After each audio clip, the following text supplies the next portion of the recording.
সম্প্রতি আমরা বিভিন্ন মাধ্যমে জানতে পেরেছি যে বাংলাদেশে বিডিএস সার্ভে শুরু হয়েছে। তো এই বিডিএস সার্ভে শুরু হওয়ার পরে যখন আপনার এলাকায় আপনার জমি সার্ভে করতে যাবে তখন কিন্তু আপনাকে অবশ্যই কিছু গুরুত্বপূর্ণ কাগজ আপনাকে দেখাতে হবে।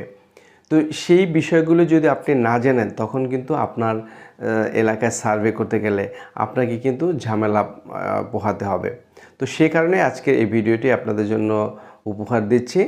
তো আপনাকে কি কি কাগজপত্র সাথে রাখতে হবে সেই বিষয়ে আজকে শেয়ার করব।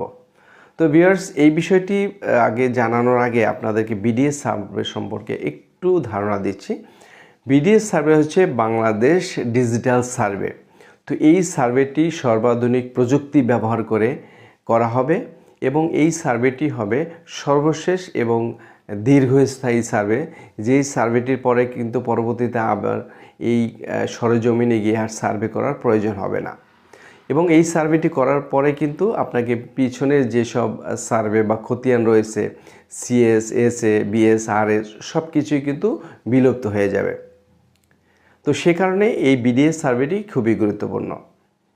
তো ভিউয়ার্স, বলছিলাম যে আপনার এলাকা যখন আপনার জমির সার্ভে করতে যাবে তখন আপনাকে যে সমস্ত কাগজপত্রগুলো সঙ্গে রাখতে হবে বা সংগ্রহ করে রাখবে তার মধ্যে প্রথমেই রয়েছে খতিয়ান, অর্থাৎ আপনার জমির যে সব খতিয়ান রয়েছে যেমন সিএস, এসএ, বিএস, আরএস, এই খতিয়ানগুলো আপনাকে অবশ্যই সংগ্রহ করে রাখতে হবে।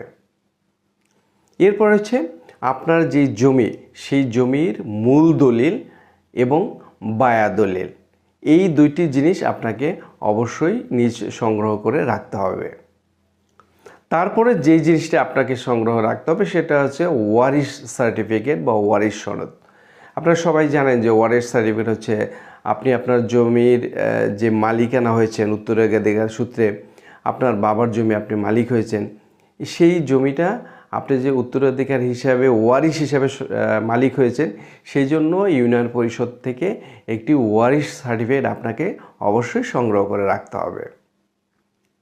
তারপরে যে জিনিসটি সেটি হচ্ছে বন্টননামা দলিল, অর্থাৎ আপনার পিতার সম্পত্তি আপনারা ভাই বোন একটা বন্টনের মাধ্যমে ভোগ করে আসছেন, যেটার একটা দলিল হয়তো আপনারা করেছেন, সেই বন্টননামা দলিলটি অবশ্যই আপনাকে সংগ্রহে রাখতে হবে। এরপর হচ্ছে নামজারি বা মিউটেশন। নামজারি, আপনার জমির যে আপনি মালিক সেই জমিটি আপনার নামে একটা আলাদা খতিয়ান করা হয়েছে বা মিউটেশন করা হয়েছে, সেই ডকুমেন্ট বা নামজারির কাগজ আপনাকে অবশ্যই সংগ্রহ রাখতে হবে।